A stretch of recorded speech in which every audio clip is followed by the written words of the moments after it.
pastor, he dedicated his TikTok to showing respect for women until 6 different people exposed him. I feel like every single person that gets on TikTok has the ability to have this happen to them. It's as soon as you log on to TikTok, just the worst parts of humanity come out and are shown, really. For his own secretly terrible history. You could see the red flags in early tweets like this one. I am a Christian, and I support LGBTQ, and I support BLM, and I support people of other faiths, and I support a women's right to choose. The need to vocalize his own morality was almost strangely excessive, and his TikTok videos weren't any different. He wanted to punch all men who talked about how women dressed, while reminding his female followers that they had total control of their body. When he wasn't supporting women, it was instead minorities. He's like a cool pastor. He's like the cool guy. Homophobia, racism, misogyny, you name it, all thinly veiled as a joke, and you're not fooling anybody. Which people found suspicious long before he was exposed. But when this dude is making almost his entire personality about respect women, always be nice to women, respect, respect, respect, it gets a little overboard, to be honest. When questioned about his motives, Joe Rogan snapped pretentiously, Just imagine being so worried about losing your male privilege that you would call anything that has to do with equality for women anti-men. believing that when all men are killed, he'd be spared because of his TikToks. And when he did also occasionally support men, Now I've talked about men getting body shamed, women getting body shamed. the objective was still the same. Try to make him. It's just kind of weird to do this thing where like you're so like adamant about something. It always comes off as odd. It always does. Yeah. Seem like a person who did no wrong. The caption of his merch was literally "Be Better," which seemed true to him as a church office manager and youth pastor on the weekends. So depending on how long you've been following me, you may or may not know that I'm actually a very religious person. People therefore heavily respected him, even making stan accounts such as Lovely Joe Robe, while comments on his live streams read, "I have so much respect for you. You speak for others and it makes me so happy."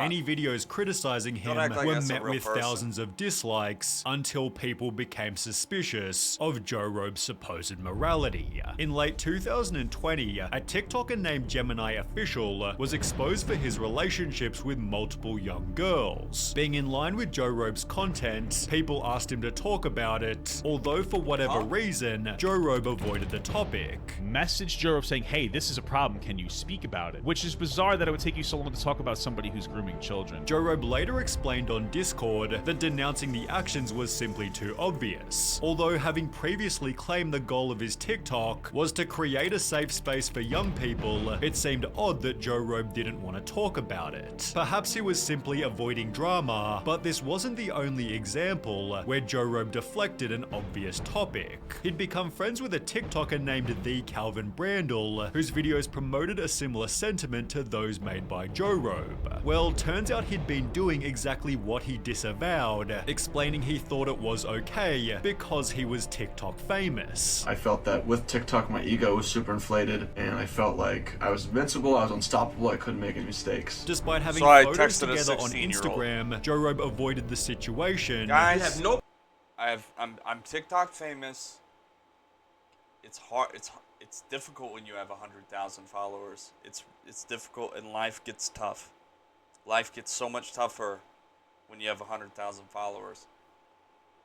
And I just want to let you guys know that that's why I texted that 16-year-old girl, was because of all the TikTok, the pressure that it puts on me is unbearable. It's I can't stand it, right? The problem calling out problematic men, but it seems like the problematic man is your friend and you're a little quiet. Eventually addressing what had happened with this iconic statement. I'll say it again. If you groom somebody, you are disgusting. The scum of the earth. Joe Rogan, however, was doing exactly this himself. This was somebody that I felt safe around, but I don't feel safe around him anymore because he's a groomer.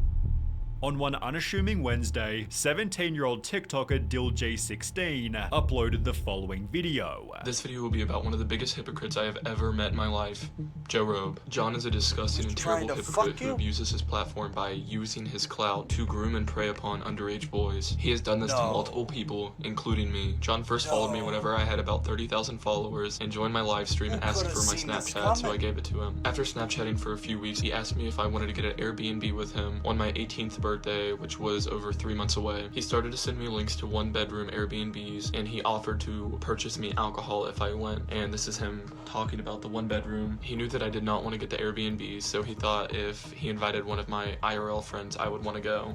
That's him asking when he was going to turn 18. And while Joe Robe was at least waiting until their 18th birthday, the group chat they shared wasn't quite so clean. During one of the Zooms with all of my TikTok friends, John thought it would be a good idea to have us all take a BDSM score test and send him our results. Keep in mind, the youngest was 15 years old and the oldest were 19, and there were only 2 19-year-olds and everybody else was 17 and below. Which had happened just a month before Joe Robe's 28th birthday. DillG added one more detail before the video finished. I found out that there are multiple people that John has groomed. As a person named Coco then also came forward. He started asking like different questions, like what state do you live in, and do your parents let you travel, and do you like to travel, and and he offered to buy me a room with him. He offered to buy me alcohol. This is the one quote I remember him talking to me. I may be a pastor, or I may work for God, but I'm not against kids having fun.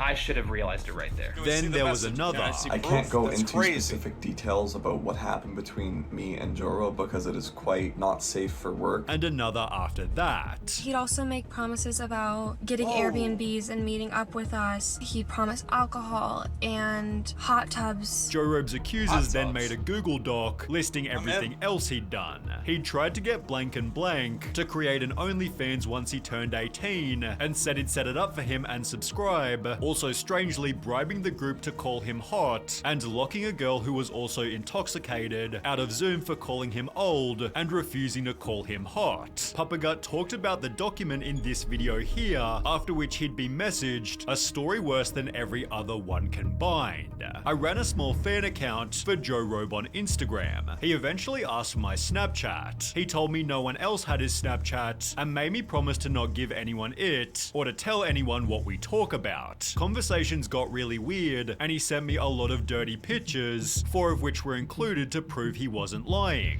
I was also 14 at the time. He didn't even bother to ask how old I was, or for any form of identification, but he would call me a baby a lot, and would try and force me to call him daddy. To make matters worse, John's church profile explained, outside of his work at St. John, he is a private music teacher with over a dozen students, and up until recently, was the activities chair for the Northern Sky District of the Boy Scouts of America. But wait until you hear why he left his previous job. Someone messaged one of the accusers. I wanted to reach out because I'm on staff at the church he used to work at. He was removed from staff over 2 years ago, and he was really upset with our church and strict protocols for working with youth, so he left to go to another church. We're currently in the process of contacting the other church and places he's at, as well as local authorities. Joe Robe's LinkedIn partially confirms the story's legit, as it shows he previously worked in the very same church as the lady who told the anecdote. Unsurprisingly, people demanded Joe Robe also lose his new job, St. John Lutheran Church. You have some explaining to do. With Papa Gut even calling the church directly. This is the church that he works at. I know this because I called the church that he works at and I asked him if he works there. They said yes. I told them that they were very serious, incredible allegations. They immediately hung up after they said, oh, thank you. Despite hanging up the phone, the church quickly deleted Joe Robe from their website before iSpeak1906 extracted an unofficial statement. The pastor reached out and he wants to remain anonymous. However, the bishop is aware and he has been terminated and authorities have been contacted, and that's about all that we have. But the bigger question was, how did Joe Robe himself respond?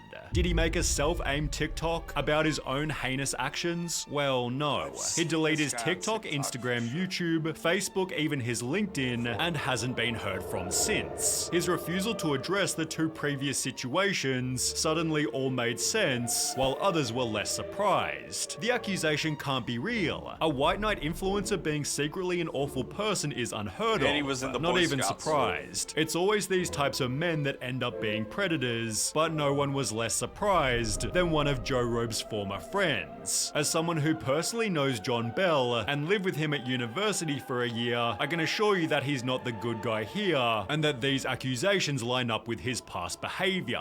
The dude was all-knowing, manipulative, homophobic, and tried to give off this ultrapious Christian facade. Nothing about his online presence was genuine. Karma is taking a toll on him, and I'm glad he's getting thrown off the internet. Before any of this happened, Vegan Teacher had stated, "John Robert Bell, you're going straight to hell." And it turns out her song hit the nail on the head. Damn it.